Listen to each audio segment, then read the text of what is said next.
I'm Simon King, and this... I almost did it. I'm Simon King, and this is What's Wrong. It's the podcast that you, at this point, have figured out is your destination on the information superhighway. Welcome to 1997. I felt like Robert Stack for a minute there. What a great name, Bob Stack. And thank you very much for listening to the podcast. If you're listening to the podcast, you could be watching the podcast. If you're watching the podcast, you could be listening to the podcast. I mean, I hope you put the sound up, because otherwise this is fucking weird, right? Unless you're just like, I just want to know what Marlee Matlin's life is like.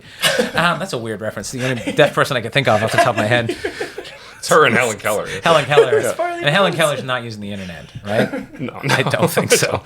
She's great with VR. But flopping around. Anyway, so Helen Keller's way better than I ever would be at anything. Like, Helen Keller did all that before the invention of words. So amazing lady. She was an amazing lady. She was a fantastic lady. I like how we just don't want to get canceled for making a Helen Keller joke in 2022. That's the shit that I'm dealing with nowadays. Like, it's just a Helen Keller fan club. Dear sir! Sorry. I'm sorry. Yeah. You just undid all the goodwill you did. You just undid all the goodwill. Look, if there's a lot of people out there who, like, obviously, there's a bunch of protesters outside. Obviously. Jesus Christ. Obviously, I don't wish Helen Keller any ill will, but she's dead, so there's not much you can do. You know what I mean? I think they say you can't talk ill of the dead. Who the fuck are you supposed to talk ill of then? They're the only people that can't do shit about it. You know, they're dead. Right, Henry VIII was a piece of shit. Come at me, bro. You know what I mean? He's dead. Yeah. He's dead. Why should you get a free ride just because you're dead, you know? Yeah, well, in a hearse. As you can tell, my guest today, our guest today, is our first ever return guest on the podcast. Harris Anderson, ladies and gentlemen. Harris Anderson is back by popular demand. We demanded to find someone who was available. and Harris is unpopular, so here he is. Yeah. Unpopular demand. And as always with us is my erudite producer, Mikey Greenwood. Erudite, there he is. That one I have to look up. Erudite. He's very good with words. No, very erudite, very formal, very posh, very classy. I think that's erudite. Look it up. I might be wrong. Erudite. I think that's erudite, isn't it? Erudite. I think so. Erudite. Erudite. Erudite. Yeah. Erudite. I think you're adding a vowel. Maybe. Erudite. You were like erudite. That's if you do it on an aeroplane. That's if you're suave on an airplane. You're erudite. I think. I say, these propellers, they're very classy. They're erudite. Well, watch me be wrong. No, it might be erudite. Erudite. E-R-U-D-I-T-E. Maybe it's aridity, and we're just so fucking, we're so fucking wrong. I don't have to explain to you how the fucking podcasts work. We're basically just continuing the last one. The only difference is part two. We moved around. I'm over here now. Checkmate. And I like the idea that people will only know which like podcast episode they're watching based on like the flipping of back and forth, because I've just become this anamorphous blob of nothingness. But then they're like, I think Simon's on the left this time. Yeah, because that's where the noise is coming from. All right, anamorphous blob. You're anamorphous producer, Mikey Greenwood. There you go. Anamorphous. I know that word. There, anamorphous. I got one. Anamorphose. Anamorphous was from The Matrix, and he's just like, what's seeping out of his leather trench coat. little orphan anamorphous. It's a hard slop life. Morbidly obese historical characters. Like, you just take a regular character and you just make them fucking horrendously obese, right? And you just pick it and it's like, I don't know, Nietzsche. I'm dead because I ate him. It's like, oh, Nietzsche. More like nacho cheese. Anyway. Just, I gotta play a family size Nietzsche's. That went nowhere. Anyway, so... I don't know, we got nacho cheese out of Nietzsche. That's never been done before. God is dead because he took the nachos. It's only, don't people say it's pronounced Nietzsche? Nietzsche? I don't know. I know nothing about it. I think you're adding an Oreo diet. Yeah. That Nietzsche sure was erudite. Yeah. All right, we did it. Yeah. Maybe it's Nietzsche. I don't know. Nietzsche? I think it's what? Nietzsche. Maybe, I don't know. Nietzsche? We're going to turn Japanese before we get it right. Fucking legit canceled. Just saying, Nietzsche or whatever. What if it was just like Dave and he's just like, I just spell it weird. Philosopher Dave. You gotta have a cool name to be a philosopher, though. You can't just be like Bob Philosopher, can you? There's no boring Yeah. names. Like, what was Foucault's first name? Pierre Sebastian, Foucault? was it? Sebastian Foucault? I don't can't know. remember. Sebastian sounds cool, though. Sebastian does sound like a philosopher's name. Sebastian. Sebastian. Do you know many modern day philosophers? Personally? Not The way we personally. hang out together. No, what's the They name come of over, that? we smoke cigars, and we That's watch Wheel of Fortune. that name of the that Eastern European gentleman who he has kind of a Bogdanovich? lisp. Slava Zizek, is that his name? Do you know what I'm talking about? You could be making. we're only talking about names we He talks can't about Jaws. He's like the shark represents capitalism. I'm on board for this character. Some people will know who I'm talking about. I think that's amazing. And We're if only- you can find, look him up. I will. See if We're you only can find talking about people's names we can't I believe pronounce. his name is Zizek. Zizek. Z-I-Z. We're in Canada. Zizek. Z-I-Z-E-K. Zizek. That's his name, Slavoj Zizek. Slavoj Zizek. Yeah. And he talks, Oh wow! Holy shit! That's believe- my future. Yeah. It's a stand-up headshot. Slavoj Zizek. He's pretty popular. Holy shit! Yeah. That guy's that's a philosopher though. Yeah, and he has this movie. I can't remember what the name of the movie is, but it's him going through different Hollywood Hollywood movies. Like Vern goes to philosophy. I didn't use Ernest because Ernest Vern. goes to camp. The real thing would be the whole time Vern was Ernest, right? So he was in and of himself. That's why Vern goes to philosophy. My friend made me watch a bit of this movie, and he goes through like things like The Sound of Music and Jaws, and he says like it's like these all have hidden subtexts that are about. But you could talk bullshit about that, though, can't you? Yeah, I mean make that anything up. can. Like, Anything Mikey, can- pick a movie. Not Top Gun, because you know my fucking feeling on that. I did Godfather II. All right. That one's just basically about the American dream and the lie that the American dream is. The dark side. The idea that it was this beacon for immigrants, and then the reality is that no matter how far you leave yourself, you will never leave yourself because what you are comes with you, and you end up making in the melting pot. All the things that you were trying to escape become part of the things you bring. So by removing yourself from the poison, you are the poison that poisons the new thing. You are the oil in the water that is the new world. But there's already oil there, so it doesn't matter because it was an illusion. I thought it was about Italians. Totally, right? It's about spaghetti. That's the level I absorb films at. Spaghetti. These guys are really Italian. These are super Italian guys. What I noticed in that movie was no matter how rich and powerful the mobsters were, their rooms still kind of like their living standards were still kind of shitty. It was still like 8 people around. was the 30s. Yeah, that's true. Sorry.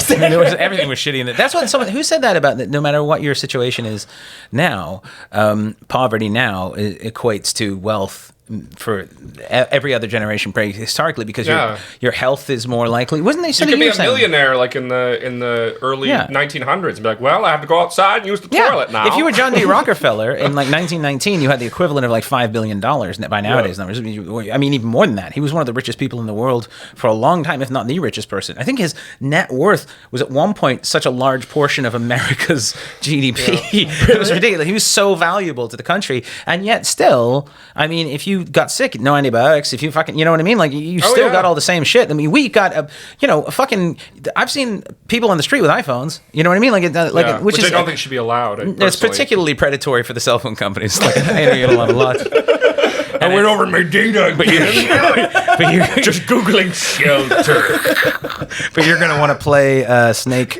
I like how Snake is the one game I came up with. Modern Snake. Snake. I like the idea that we'll all go back to Pong eventually, right? There's a philosophy for it. The philosophy of video games. That's an interesting thing because as a media outlet, it is now something that is we can influence the story as opposed to having the story. It's no longer a reactive thing where stories are told to us. We are being part of the story, whether the story is big or small. Interesting. We control the narrative, so we have more ownership over the thing. I'm just talking out my ass. No, this is interesting. Do you play video games? Are you a gamer? I play a few games. Yeah. I play very. Yeah, he knows. I play like a game on my phone. With the airplane game. The airplane game? Okay. I play the airplane. I like how I gesture with my hand in case people don't know what airplanes are. You've been using a hand gesture. The sky car? I play The one with the sky car? the erudite game, and And so if you play Metal Storm, I'm a Glumbler. Come see me. Anyways, Glumbler's hardcore. So I play that, and I play Call of Duty and stuff like that. I used to play that stuff. Not as much anymore. I don't have time anymore. But you have a child. Yeah. I'm doing this. I'm very interested to see. I'm very interested to see because I feel like we're more or less in the same generation. Like everyone we're all in the same generation. It's like. It'd be very interesting to see how video games affect our cognitive health as when we're seniors. You know what I mean? There's two thoughts to that, and I have one thought is that it have a negative effect in terms of like it perverts socialization and changes our expectation, and it's constant reward for, it triggers the reward mechanism. But the other thing is, we're also challenging our brains, and we're making our brains solve puzzles where if you work at the fucking box factory all day and you come home and you play video games, all of a sudden your brain is doing something. Right. Which means it may stave off shit like dementia. I mean, and there's still going to be dementia. There's going to be stuff, but using your brain is the best way to keep your brain working, right? And that's why people who watch my comedy are fucking stupid. Anyway, so the idea that it increases hand-eye coordination and lots of things like that. So it challenges you. And I do a brain exercise thing every day where I just do these little puzzles every day, just in the morning, get my brain going. And I have an experiment. I do them in the morning. You do it just voluntarily every morning? Yeah, every morning on the phone. Simon's partner straps him to the bed. That's amazing. Before you triangle. I just never do that. Yeah. You can't have your keys to your car until you can identify these three shapes. Blue. All right, you're walking everywhere. Take the. If you see me on the bus, I failed. But no, it's one of those things where. But I take the test at different times of the day sometimes just to see. And in the mornings, I don't do as well. In the afternoons, I don't do as well. In the evenings, I fucking do great on those tests. But it's so you can see how your brain, no matter what, fatigued or not, in the evenings my brain works better. Wow. And so it's just one of those things you can see how your brain works. So I think there's something to be said for that. Like you do stand up at night, so that's when your brain is most. I mean, I'm mostly nocturnal. At least I was before I had a kid. I'd go to sleep at sort of 3 to 4 in the morning, and I would wake up around 10, and that was kind of how I lived my life because I prefer that. I'm most creative after about 8 p.m. and through the evening. I sleep better in the late morning. I don't sleep very well if I go to bed early. If I go to bed before midnight, I often don't sleep for the first few hours. I just kind of lie there, just doing complex math in my head. Solving all the problems, right, guys? Just a beautiful mind as soon as his head hits the pillow. That's how I think. That's my thinking phase. Yeah. That's a good. That's your computing phase. It's like Simon's thinking. Do you asparagus? That's a savant calculation phase. Yeah. Do you write a lot at night? Well, I mean, if you've seen my act, I don't write. So I mean, yeah. No, I tend to, yeah. So if I have a project that I need to do, if it's creative and requires me to, if it's something like making posters, graphic design, if it's something like writing a script, if something like that, I do work better in the evenings. I have trained to myself because my schedule is the way it is now that I'm a parent. Right. I've trained myself to be able to work in the late morning, afternoon, when my kids at school and stuff because that's the time I have.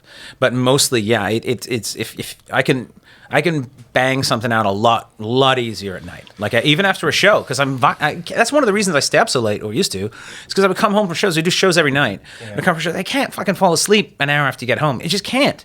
Yeah, and TV never really did it for me. So it's just like my brain is just like constantly buzzing. Yeah. And so, I get drunk. Well, honestly, you just drink to get away from the fear. Anyway. Well, yeah, Steve. I mean, that's one of the things about stand-up, and Steve Martin writes about it beautifully in his book. It's he talked about just like getting off stage and just lying in a hotel room, just staring at the ceiling, just like it's nothingness, bored but wired, and so it's horrible. It's an incredible drop. It's like that's one of the reasons why when I was on the road a lot, like when I was really on the road the most of my career, which would be from about 2010 until about sort of 2016.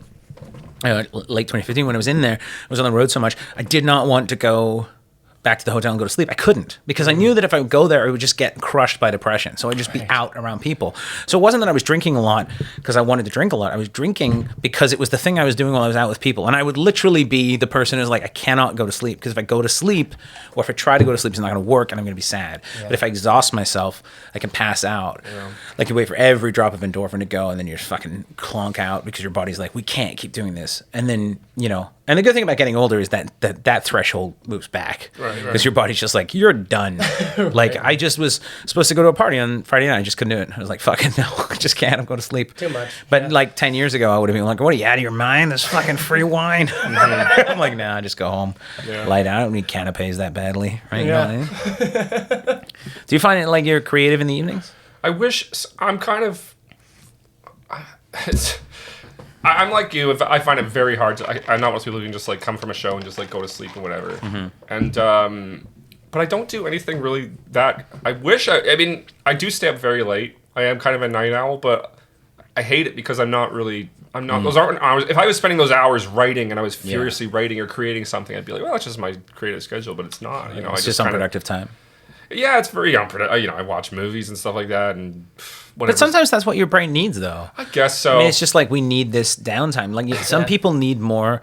You know, some people physiologically need less sleep than other people. They need 6 hours, 7 hours of sleep, 5 hours of sleep, and that's a physical. Some people's brains need more downtime than others. I figured out as I've gotten older, I need 4 to 6 hours of just alone time. Yeah. Just time where I'm by myself, just doing nothing. Yeah. And if I don't get that, that's why I'm always kind of loath to go on like trips and stuff like Yeah, that yeah, because yeah. I'll be surrounded by people and I Yeah, won't get those 4 to 6 hours where I'm just that a watching day or cat a week? videos by myself. Like what? Is that 4 to a 6 day? hours? Oh, 4 Oh, to 6 wow. hours a day. Yeah, I just need that time alone, or else I get very unhappy. I think that's reasonable. The idea that we're hyper socialized too. Like you're around so many people, around so many things all the time happening. And I used to always have this terrible feeling when I was young. In fact, most of my life I've always had this feeling that something is happening that I'm not a part of, and I'm missing out on something that'll never come back because I'm very FOMO. aware of what. FOMO, fear of missing out. Yeah, I'm very aware of the permanence of the passage of time, even though I don't Well said. subscribe to linear time, which means that if you're watching this, it's actually 2 minutes before we started. But the point is, but I don't like to subscribe to linear time, although I still have to keep appointments. So, you know, other people do. You got to fucking take care of it. You can't just show up in May and be like, I told you I was coming tomorrow. It's May. It's like they're like, you can't do that. But I did always feel like there was something that I can never do because I'm missing out, and it really is accelerated with having a child because there's this feeling of like I'm living every moment as much as I can, but I'm very aware that it's never coming back, and there's nothing I can do to stop it.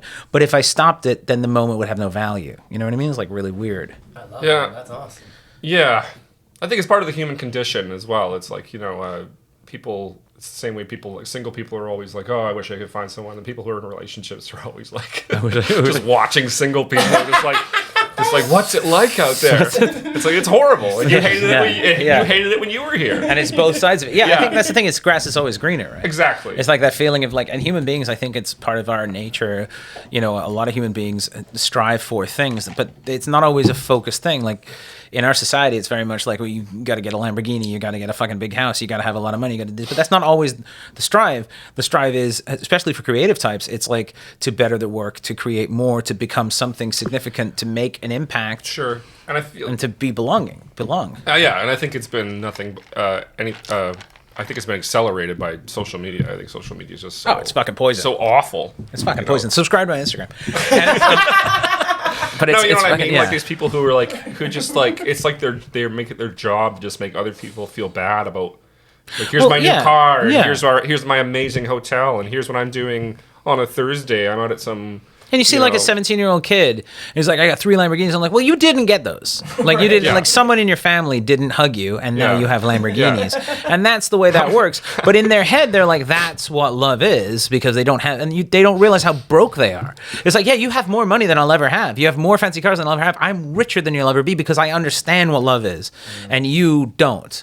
You have a father or a mother or both parents who are never there and have no interest in you and raised you simply to continue a bloodline. You are nothing more than the product of a broodmare. You exist purely as a statement of immortality for a person whose ego cannot fucking handle the fact that they're going to die. Enjoy your Lamborghini. But you can't say that to them because you'll get kicked out of the fucking frat Most party. elegant episode we've ever had. Simon's like on 4 great eloquent statements. Yeah. Yeah. I'm just, wow, that's awesome. I'm just the right drunk. Yeah, this is great. It turns out episode 2 is the sweet spot. If we do 3 in a day. Oh my Then third, word. you're just yelling at a tree. That's what Yeah, happens. third one, I'll fight anyone.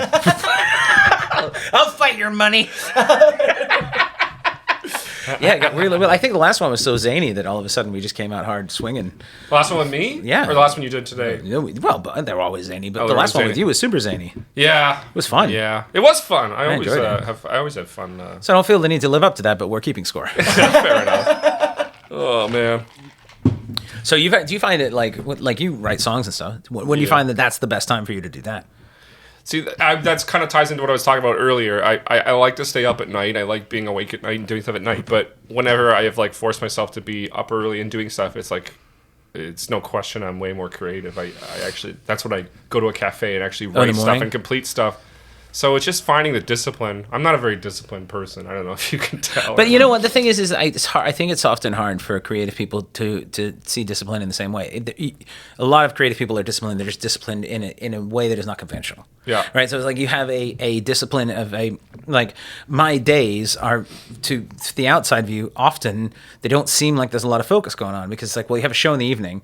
And what are you doing during the day? Like housework, you're fucking putting around. But no, it's because that time is the necessary buffer so that the show can, you know what I mean? So it's like whenever I'm working, like right now I'm in the middle of, I'm on a bunch of deadlines, I got a lot of shit to do, and I just sit behind my computer for like 8 hours a day and I work. And I used to always go and do shows at nights and they were never good because I was like, my brain is too much in what I'm doing to get that done. And so it's like, I find that like, I think there's a lot of emphasis on hard work, which is important, but how you work is also important as well. And I think an emphasis on figuring out what your system is, because I think working from home that's happening now, it's going to be really interesting to see if they're allowed, because that's got to increase productivity in most cases because people have more ability to control their timelines in some degree and have more comfort level. You know, just the not having to sit in a car for an hour a day to go to fucking work has got to make a difference in your life, you know? Yeah. I think it's person by person, a lot of it. Some people I talk to, they really love being in an office. They love being in the environment. They just say it works better. And I found, I mean, I had to teach myself to write at home because I used to have this thing like I can only write. I have to leave the house to write. It's like just stupid. They need to be seen in a coffee shop, right? Yeah, exactly. But got his sometimes I like the coffee shop. Oh yeah, not music. I can only write at people's house parties when everyone's falling asleep. Yeah, I've been banned from a lot of places. I just like to give a couple of chicks massages and then lay down some Oasis. Why is it Wonderwall? Why do all street performers play Wonderwall? Because it's 3 chords and nobody knows if it's right. Yeah, it's easy. It's easy to play and it's recognizable. I guess. Yeah. That's why. perfect That's why ice cream. connection. That's why ice cream fans always play it. Oh baby. Oh, I have a fudgicle.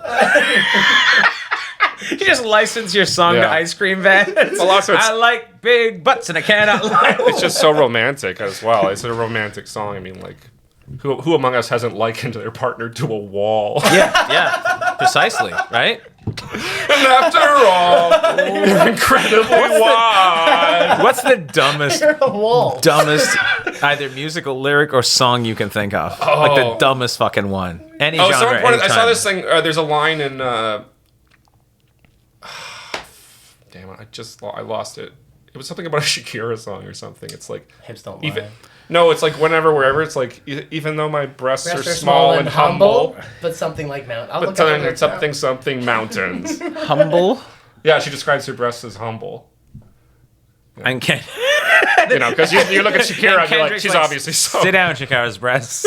Shakira's breasts, sit down. Can you describe your breasts as humble? I guess so. You can describe any part of your body as humble. I got shy nuts. I got the lyric here. Okay, please. Lucky that my breasts are... In Shakira's voice, please. Okay, that's all right. Look at my breasts are small. I like it how my breasts... I'm dipping into Shaggy a bit when I do it, so It wasn't Shakira's me. like a female Shaggy. Yeah. So I like it that my breasts are small and humble, so you don't confuse them with mountains. Okay, so let's unpack That's the that. lyric. If you're with a guy, Fucking Edwin Hillary. Mountains?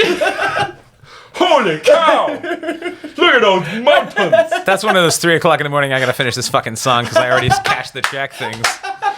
My humps. Nope, that's been taken. Sorry, I didn't mean to cut you off. I'm No, it's fine. I can't remember what I was saying. I can't remember what I was saying. I was trying to think of another song. There was another one that was like, it was. I can't remember it. But there's so many of them. You hear me, you're like, this is the the king of awful lyrics. probably will only be known to people in Canada listening. Kim Mitchell. Mm-hmm. Awful Patio lanterns? Patio lanterns. Yeah, there you go. There's not a metaphor in that song. It's just about lanterns. It's a song about lighting fixtures. I haven't heard of any of these. Those patio lanterns. You know that song. You must know that song. In the sun. I think that's what it is. I can't remember it. There's this line where we would all drink lemonade because we were so shy and nervous. It's like no one's ever recommended lemonade as a tonic for anxiety. When life gives you lemons because you're shy. Why is the guy drinking so much lemonade? Chronic anxiety. He's just super anxious. That's like something they would give you in the 1800s because they thought it made a difference. He has the awful. fever. Give him lemonade. He's written so many awful lyrics. There's some bad songs. Country music has some pretty fucking bad lyrics. New country, not old country. Old country's got a lot of cool lyrics. Old country's beautiful. It's storytelling. But new country's just like, I eat whiskey and fish and drink coffee and fight people. Yeah. And it's like, oh my god, what is that? It's like, what was that one fucking? You tater tot loving son of a bitch. Stuff like that. These colors don't run. Yeah. Who could forget Toby Keith's big hit, Die Arab Die? Yeah. I don't even know if you're joking or not because he makes it. I know. It sounds like something you would write. You could probably. I don't care for you. We could probably write. You know what we could do is we could go through every episode of the podcast and clip one line of it every episode and write a country music song. We could easily do that. Like if anyone is watching this and actually wants to, go through every podcast from podcast 1 with Dylan Reimer all the way up to today with Harris Anderson 2, and Harris Anderson 2 because we killed the first one. The second. He's the clone. He's the clone. And pick one line out of each thing and then turn it into a country music song, and I guarantee it'll be fucking great. No one's watching this. So what's gonna happen is I'm gonna go do it and then pretend someone's like, We got it. Look who sent this in. And you have to do it under your impersonation. Edgar in Wyoming says. Yeah. It says sent from Simon's PC in the lower right. Who's Simon PC? Must be a fan. PC. Must be great to have amnesia because every fan letter you're like, oh wow. It's like every morning you wake up Born Identity style, like, oh my god, people love me. It's like you just sound like get Owen one Wilson for a second, mate. Owen Wilson is Jason Bourne. What would that sound like? I don't know who I am, but I know I can run for forever. I know where to get a gun. I know. I can disarm a guy in like 3 seconds. How do I know all this? Why? Wow, I speak Hungarian. I've never even been to Hungary. I know why I know all this. I know I'm an assassin. I'm an assassin. Just Jason Bourne as Tim. There would be so many fucking Would bad that work on stage? Like you guys who do voices. What if Simon did it? I wonder how many actors, like you think of like famous movies like that, like how many actors they went through, because you always hear like Good Morning Vietnam, they went through like Dustin Hoffman and a bunch of other actors before they got to Robin Williams. Yeah. And so you wonder like movies that were successful, who the fuck and how it would have been, because Beverly Hills Cop was written for Sylvester Stallone. Right. Oh. Yeah. And and which is weird because the blackface would have ended his career. It was the 80s. It could have kickstarted the career. Yeah, that's true. It was the 80s. So I just picture that. I can't. His house is supposed to have no right angles. Supposed to be no right angles on his house. It's racist. Hey, I put a banana in your tailpipe.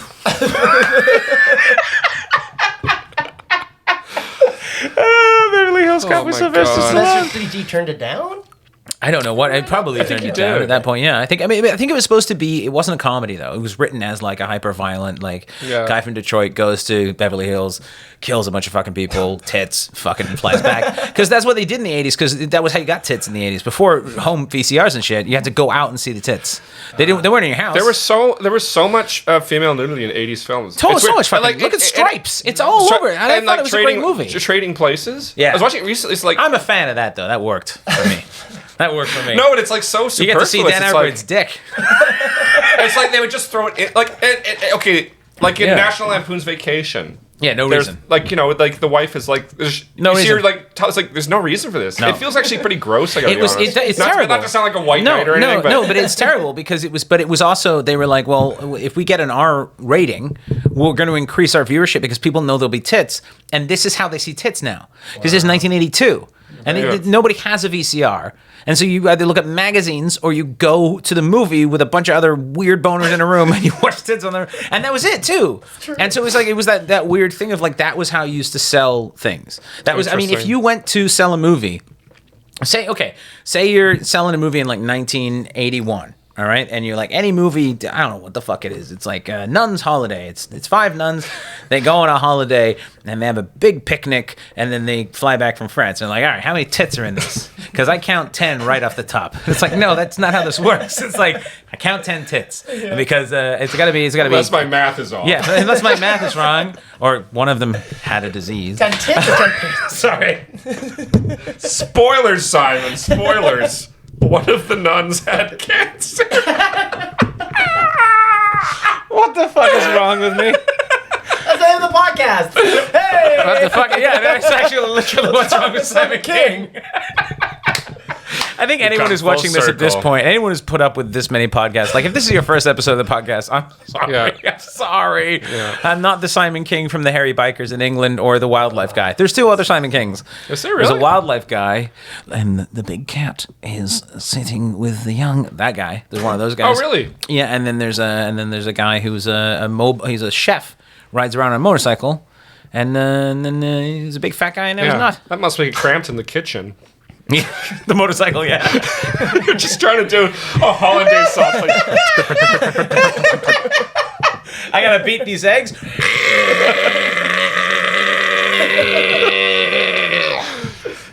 Fuck. make way. Out of gas. Motorcycle cooking. It's motorcycle cooking with Shaq. Tonight we're making tailpipe crepes. Tailpipe crepes. I'm going to say tailpipe crepes. Tailpipe crepes. Tailpipe crepes. Tailpipe What an crepes. idiot I am. That sounds like a Dickens thing. Tailpipe crepes. Yeah. I was going to make a joke about scrambler eggs, but I'm done now. I can't even do that. Like a flat track steak and scrambler eggs. Yeah, fuck. All right. Well, I find what? Oh, you need more of the. No, I'm good. I'm good. Thanks. Wild turkey. Right? By the way, if anyone is listening to this and likes bourbon, this is an extremely good drinking bourbon. Other bourbon, you should only wash your face with it. But this bourbon is extremely good. Extremely good drinking bourbon. Very good. Very strong. Overproof bourbon. Very nice. Very delicious. Proof mean? Overproof means it's got extra alcohol in it. Oh, wow. Yeah. So my blood overproof. The microphone picks up the top noise perfectly. Does it pick up this noise? Perfectly. That's beautiful. Duck orgy. Duck orgy. You can use that to follow up your AIDS goose joke. Do a duck orgy after. What's that rap song? We're adult men. Bam. Next episode. This is what the podcast is. People are listening to this. They're paying $35 an episode for this. You know what? It's we're about halfway through. Let's get random. You know what this is? I don't know what this is. You know how this works. I forget how it works. Oh, it's a random topic generator Oh, we okay. found on the internet for people with social problems, Right. and then we're giving it to comedians who are people with social problems, and so we're just, Are we ever? yeah. What is something that really annoys you but doesn't bother most people? It doesn't bother most people. Yeah, something that uniquely bothers, like a unique pet peeve of yours. That would... That bothers me that other people aren't bothered by. Oh, okay, I thought it was the other way around. What doesn't bother me that other people are bothered by? Is that right? Wait, no, what bothers you? Hold on a Something that second. bothers you that doesn't seem to bother other people. Is that something that bothers me that doesn't bother other people? Yes. Yeah. Oh, that's what it was. Okay. I think that's... Having a producer who doesn't have fucking read. I'm fine with it. Apparently. What doesn't bother me that bothers other people? No, I think it's... Is that what it is? We're so fucking Okay, what is something stupid. that... We just went No, from what is listening something to that really annoys you? but doesn't bother other people. yeah. Okay. Does this question count? Dyslexia. I hate people who can breathe underwater. I'm having a hard Something that time. really bothers you that doesn't bother other people. I mean, I don't know if like rudeness that bothers other people though.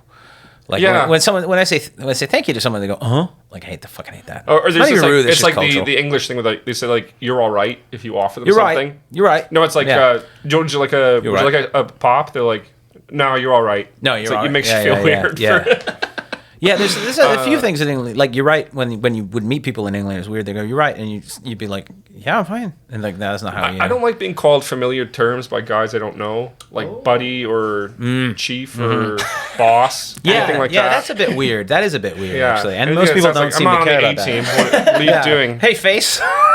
Yeah. Hey, bro. It's like I have a brother, and he's not you. I was using boss for a little bit. I had Boss? to dial up. I said it out loud a couple Yeah, times. coming It's not from you, working. coming from a nice guy like you, it's fine. But I don't know. You might actually have forgotten if he's your boss or not.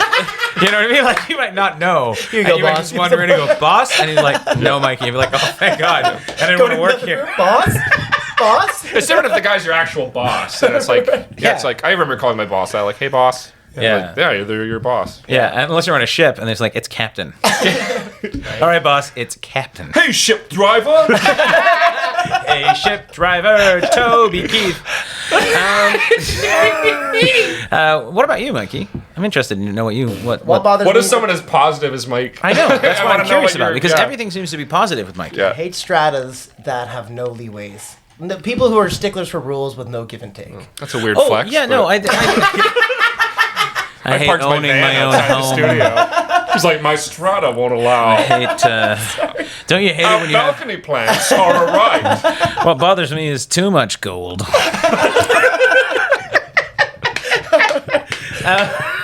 No, that's valid. What do you mean, strata? They won't. I'm just trying to think of something. I I do agree with that though. Like, I mean, the idea of like home ownership to me, like true home ownership is not. I know that when you own something, you have a strata, you still own it, but it doesn't feel like that to me. It feels like someone's looking over you. I parked And, in like, an empty no. parking spot. I parked in a private spot. It was the Okay. wrong one. There's all these empty ones, and they made a big deal. Okay. When they could have just parked it. I gotta say, that sounds like hell to me. Like Yeah. having a place that you already pay rent for, and then you have to go to meetings about fuck the place me. where you live.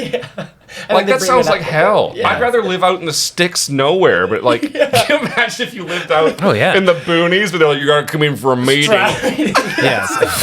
It's a meeting for the 500 hectares surrounding. Oh God, that's like- gonna take 4 days. So you got a plant on your balcony? We didn't approve that. You know, Christmas lights have to come down by January 30th. It's always these like gray ponytail dinks with like socks and sandals that are like, we didn't approve that. Yeah, a lot it's of a little bit of older power. white men. Yeah, Right? HOAs are like the idea that they could just have some sort of power over somebody or something because they have nothing in their lives. Yeah, 100%. And so they're just like, I'm sorry, that's the wrong color of cream for your door. Yeah. And it's Oh my like, oh, is God. it? Yeah. Brings All out the right, well. libertarian in me. Right? Yeah, And there's not much of it, but it really brings it out. brings out the libertarian. That brings out my libertarian. I'll tell you, that gets my libertarian up. I don't know what My drives walls, me. my what- choice. Yeah. What other people like drives me crazy that other people don't have a problem with. It's hard to think.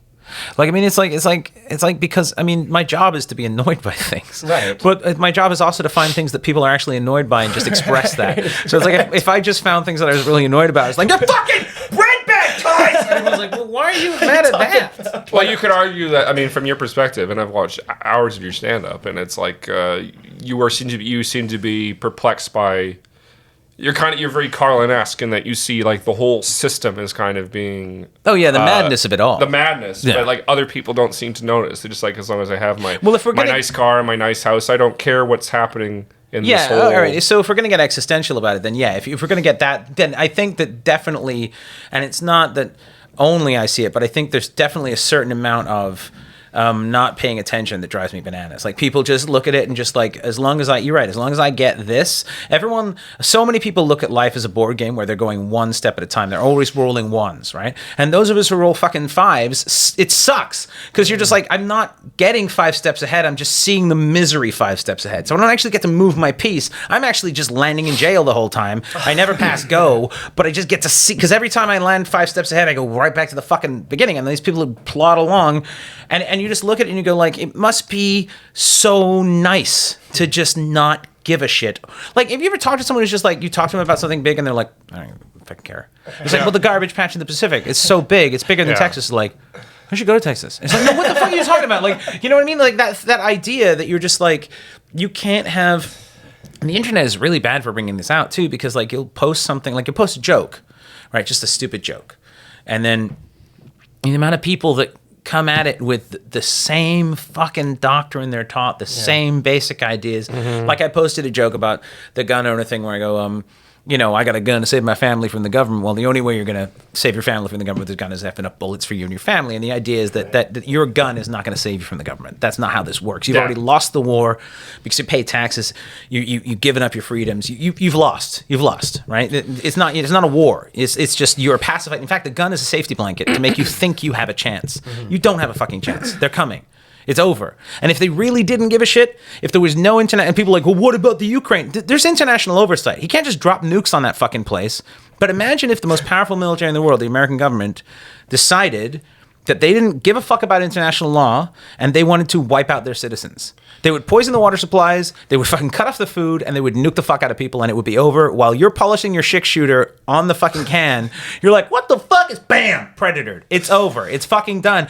And then they come at you with, what about a little thing called Vietnam? Like, what about a little thing called proxy wars and fucking economic, like, fortunes made from, you know, dragged out military conflict? What about Raytheon? You ever heard of that fucking thing? People don't. They just go, well, this is the thing, blank. And I'm not saying I'm right, but I'm saying I'm asking questions. Yeah. And that makes me, yeah, okay, I'm mad. I see that. Yeah, I see what you mean. Yeah, so at your strata meeting, what are they... The Vietnamese just wanted to park in that spot. Bikes and elevators was a big thing. That was a really big deal. Yeah, bikes and elevators. No, I get what you mean. I feel like I get what you mean. It's like there are people that it is a double-edged sword because you can care too much about things. Oh, absolutely. In which case you're just being there's so much misery in this world. You'll be in a perpetual state of just empathy is a emotional bear trap, agony. But the people who like are willingly ignorant of things and just say, I don't care about that. I can't handle it. Like the shooting, why? The shooting that happened in Texas at the school. Yeah. And it's like, obviously there's the terrible tragedy of that, the terrible human tragedy of that, the loss, the children, the fucking mindlessness of it, the gun laws and everything. There's so much more about it. It was a poor neighborhood, the people that died, the fact that the country doesn't even give a shit about, the fact that the people believe that their freedom is tied to weapons, the fact that they've misread the Second Amendment. It just goes on and on and on and on and on. And you're like, this is just the middle of the snake. It's not even the fucking head of it. You're not going to solve this problem. And the idea that the problem is so complicated, it's like if we all work together on something, really work together on something, we might fucking get it done. That's why COVID was an interesting thing, because it showed that if we actually tried for the first few months, we actually fucking did something. Like in BC particularly, we actually managed to fucking do it. And if we'd have kept doing that, if COVID had been more frightening and was killing young people, it would have been gone way quicker because we would have fucking not gone anywhere, done anything. If it had killed children, we wouldn't have fucking gone anywhere. But it killed old people, and we don't care about old people, and that's a whole other fucking thing. And so it's like, you know what I mean? Yeah. Like, so it's all tied together. It's this big spider web of fuck, which is probably... That's the next Sony SpiderMan movie, Spider-Way No Homo. Saw Spider-Man No Homo. All right. Let's fucking... Jesus Christ. Spider-Man always seemed lucky that he only seems to interrupt really muggings and robberies. He's never like come across a rape. Yeah. You know? Well, I'm serious. You know? Oh my He's never God. like, it's your friendly neighborhood. Whoa! What are you doing? What about a suicide bomber? Or a suicide bomber just webs him up and just goes like bump in his little web cocoon. But what if he didn't know? He's just in a mall as Peter Parker, just walking around and blam. Oh, that's fucking hard. You know, like superheroes are just during the day. Superheroes are regular people. Like Batman does his taxes. You know what I mean? Like, what if Batman's getting audited? He's like, I gotta go to this meeting. I can't. Sorry, I gotta go to this meeting. I can't. I want to fight the Riddler, but I got to. I can't. I got a business to run. I do have a fucking. I mean, you know I do, Alfred. I got a business to run. I can't fucking be out there all the time. I don't have a lot of free. You know how hard I'm an executive. I don't have a lot of time off. God damn it. You know what? I should hire a bat assistant is what I should do. A bat system. I love your bat mask. Yeah. People who can't see it on the podcast. you Yeah, should be watching Simon this. is simulating a mask with his hands. So And that it's mask. quite something. It's you at home. It's actually quite comfortable to do the podcast like this. You feel very warm. I feel ensconced. People outside. I feel very like. doing it. There you go. There you go. Yeah, bat mask. Imagine he just forgot his helmet at home, and that's how he's got to fight people. Oh shit! I don't think he wears a helmet. I think it's a cowl. Helmet. It's just a bike helmet. Maybe there's a multiverse Batman out there who has to wear a helmet. That better not be any crime here. Jesus Christ! Can't use a batarang because of the sharp edges. Yeah, it's just my like a ball. Oh boy! I wonder why festivals don't want me. I can't figure out. I can't figure out. I can't imagine why that would be a fucking problem. Well, if anyone watched this, we'd be canceled. That's how you know that our viewership's gone up. Is you'll just start getting hate mail on the internet. People will be tweeting at you. By the way, fuck you, man. And you're like, oh, right. You're listening to Simon's podcast. Oh my god. Yeah, if you're listening to this, understand context and intent. And I think you do if you listen to this. Yeah. If you don't understand context in it, what are you, fucking stupid? All right. What else you got? The question is, what 3 best words describes you? But you want to do it about each other. Would that be more interesting? Yeah. Well, that would be kind of funny. Yeah, I like yeah, that. fun. Producer. And then you have to do it about both of us.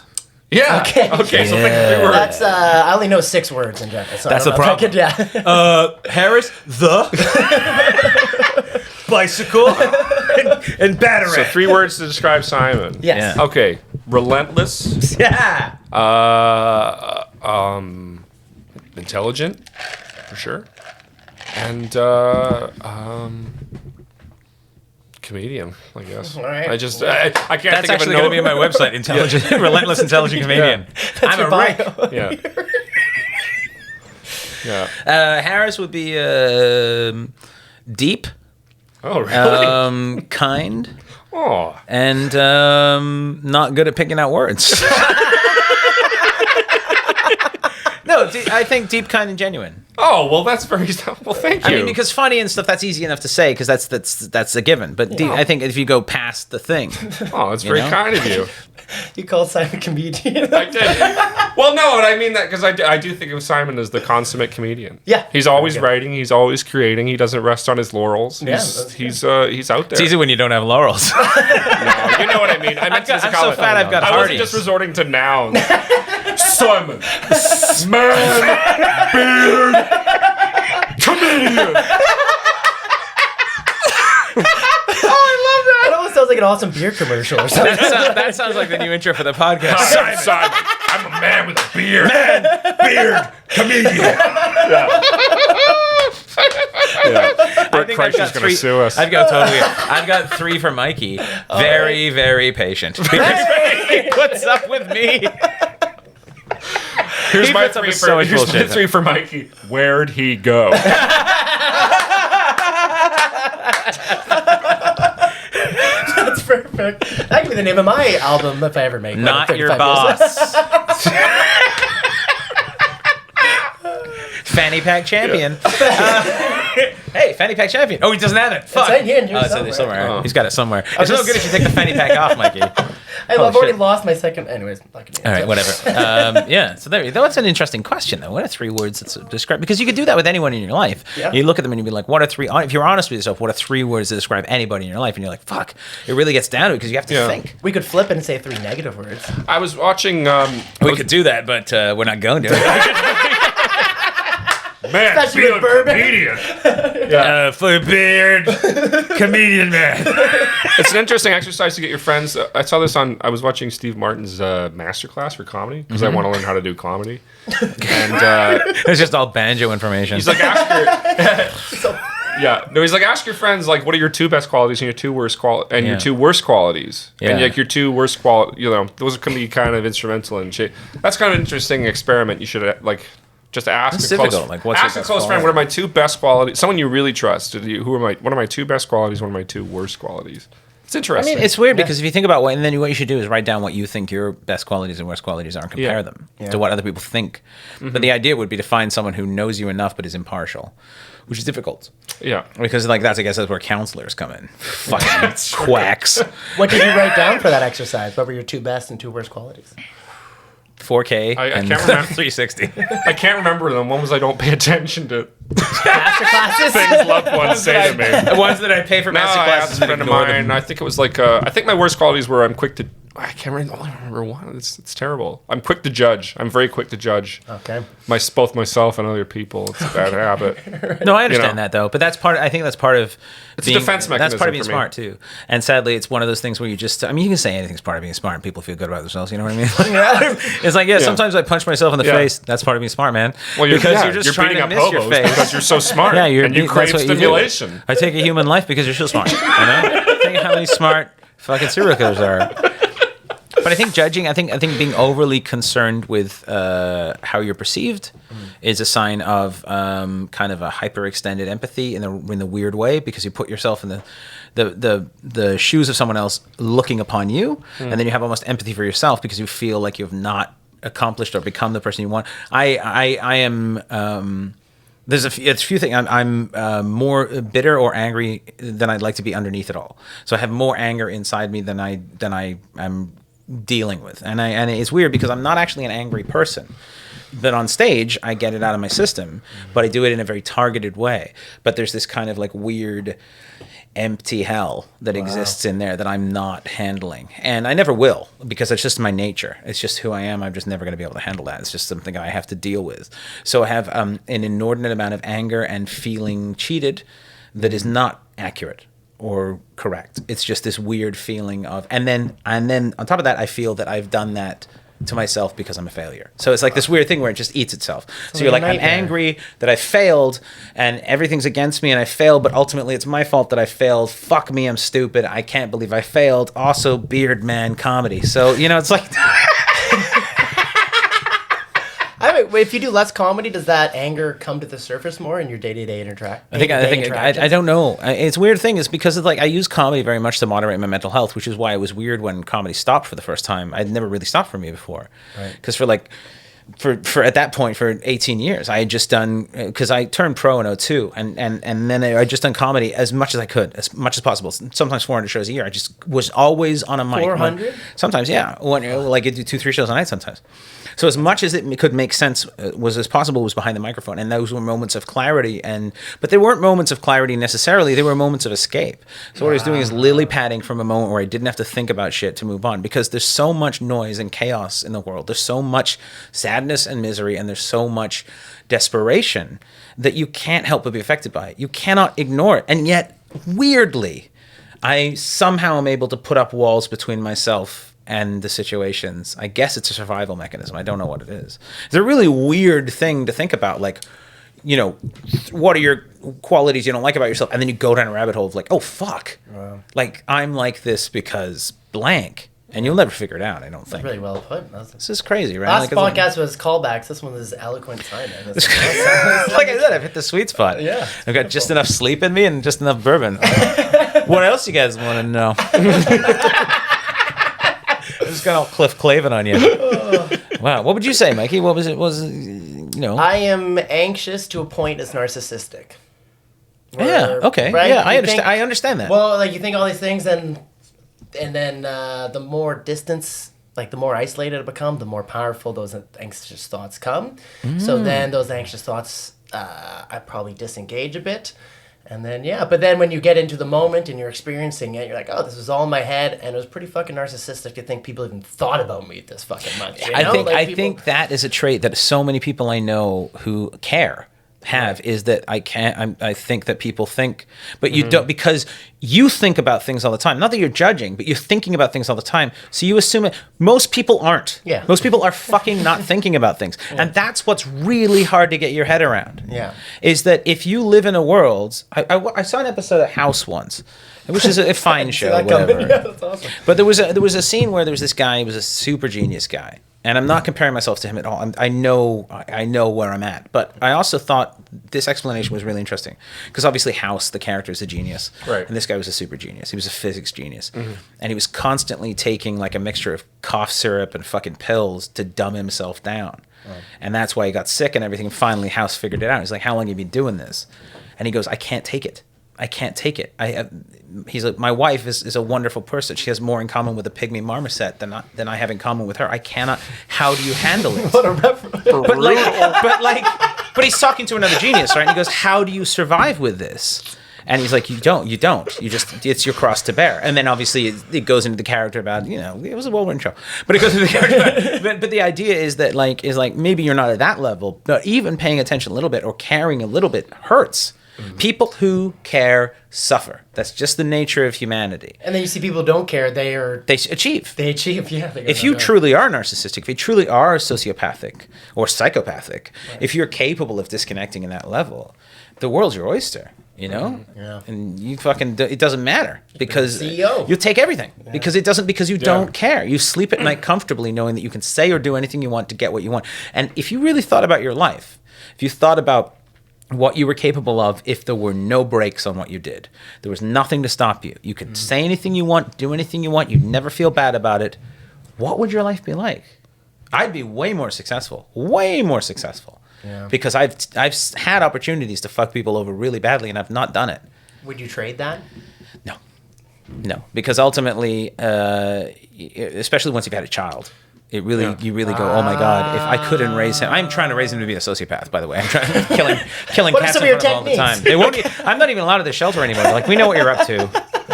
I'm like, I don't want him Ed Kemper crazy. I want him Elon Musk crazy. You know what I mean? Like, I want him in the middle. Yeah, I want a Jordan Belfort in that Yeah, that's crib. what I want. I want that kind of like. Crib. He's a 5 years Just old. like he's got money, Yeah. but he's like, he's like, you could be maybe salvageable. Like, he's not gonna hurt anybody physically, but he'll fucking take people's houses. You know what I mean? Like, I that's thought what about stuff like that, where it's like, it's like, what, doing something like nasty to someone else to like hinder them or whatever. But it's like it's a human impulse. We've thought about it, but it's like What's the the survival tax on yourself is too much. It's like when you do stuff, when you go down that path, it takes chunks out of you that just you make a decision to be a certain type of person that really just. If you're that kind of person, if you're going to hurt someone, it weakens you. So you have to make the decision if that's what you want to do. If you want to hurt someone, it will ultimately take its toll on you, and you have to weigh those, because there are times when you might have to do that, but you have to weigh that and go, is it appropriate? Is it going to be worth it to me to hurt or harm this person because of what I'm going to... I feel bad about emails I sent in 2002, so I'm going to fucking carry shits for a long time. So it's like, if I do something truly bad, I'll never, ever, ever be able to, So I'd be shit at murdering, or maybe, maybe that's the thing. Maybe I have to do something so bad. I'm like, actually, I'm okay with this. I think all three of us would be apologetic murderers. They'd be like, I'm so sorry. I mean, this is just for me. I'm dreadfully embarrassed. You know what? Okay, it got out of hand. It's like it got out of hand. You stabbed him 94 times. Okay, this suit I made out of drifters doesn't even fit. Yeah. You know what? I am so embarrassed. I'm useless. And he's just like, this suit I made out of drifters. He's like, so fat. Oh, my punch. He's just mad. He's just mad because he couldn't stick to keto. Yeah. But he's like wearing hobos. No, if I was a serial killer, you know that thing where they have like talk to the victims' families, and they like usually say like, I'm sorry, like. They'd have to judge you back to be like, okay, that's enough. Like, really, I'm so embarrassed. I'm so sorry. I don't know what I was thinking. I don't know. I was going to use a gun, but I ended up stabbing. I'm sorry. I'm done planning. If you all want to punch me in the face, that's fine. Please do that. I don't know what came over me. I know who came over them. I don't know what came over Oh, my God. Woo! You know what I like about this? The first time we had you on, it was absolutely bonkers. This time, it's a little more serious, but it's also really fucking bonkers. Yeah. It's serious with a little dose of like. We've attacked Helen Keller right out of the gates. Those people are still trying to figure out where the keyboard is to type us an email. Apologized and doubled down on it. Yeah. Well, you gotta fucking. She was an amazing lady. She was an amazing lady. I'll tell you. Became a public speaker. Yeah, I know. I can't imagine being born deaf, mute, and blind. Mm-hmm. Like they ask what you want to be. And spelling out public speaker on your palm. Yeah. You'd be like, compensated. Why don't you... Well, imagine if it had been pilot. It's like, I'm sorry, Helen. Yeah. Women can't fly. Yeah. Anyway, that's all I it was? That's the major disability. I'm sorry, it's 1920. Oh, Women Helen, can't you fly. can't. You're a lady. Women not allowed to fly. Are you mad? How do we get back to making fun of Helen Keller? It always starts brought it with him saying she's a great lady. And then it just ends up shitty. And the thing is, I really admire her. Yeah, no, she's incredible. Incredible. She's an amazing person. Amazing. Talk about adversity. Oh shit, we're getting close to the end of Talk About Adversity. What's it like to run out of time? Should we do one more? Let's do This one good more here, before we just go. 'cause, Let's do a little I just extra. want to hear this one personally. What's an embarrassing trend you followed when you were younger? So like in grade 5, like Adidas like tearaway pants were really big. I forced my parents to buy me a full Adidas tracksuit, even though I was not inclined towards that sort of thing. I still no thanks, Simon. I was still Simon just groped me. For those listening. I forced my parents to buy me a full Adidas tracksuit. Wow. And I still feel bad about that today. What color You're was not it? athletic. You don't have to play sports right away. Yeah. What color was it? Oh, it was like, the black and white classic. It only works if you have actual shorts underneath. You can't, Yeah. you can't just have your underpants underneath. And be like, God, yeah, hey. I hate that. I hate that about myself. That's I still feel fucking bad about it. Mine's pants related. I went through a phase where I got it into my head. I have weirdo body dysmorphia to a degree, and I got into my head that giant pants made me look less fat. So I wore pants that were like, they were big in the 90s, skater pants, but then they were so big, and then I used to like put starch in them so they would stick out. So I had like really stovepipe pants. You starched them? I starched them. Yeah. Where do you buy starch? Oh no, I made my own solution of like Elmer's glue and water, and then I would starch the pants so they would Wow. hold their shape. Yeah. You made a solution out of Elmer's glue and water. Yeah. And I sprayed the pants, and then it would hold their shape, so they would have much stronger shape to them. And so my pants would be like almost like, for a while there, I went through a really weird phase from about 2002 to like 2005, where I had this really weird thing where I would wear these like, I looked like a box on a triangle. Is there any taping? You just come out with like I box just had giant jeans? pants. Amazing. Big fucking pants. Amazing. And luckily I got out of that phase right before I taped my first TV thing. Because otherwise it would have been a fucking night. But I remember walking there, it was at the Aspen Comedy Festival, and there's some street performers like, it's just grasping at straws, making up songs as he goes through. I'm on my way to do a taping or whatever, do a fucking thing, and he's like, you're gonna regret those pants when you're older. And right then I was like, street clowns man. making fun of my pants. I just love the idea of you making a solution in your basement and having nothing to do with bombs, just for your pants. No, it's all pants related, man. Just experimenting. I kept those pants because you couldn't buy them anymore. I kept Amazing. those pants alive. Man, you wouldn't believe the amount of fucking work I did on those pants.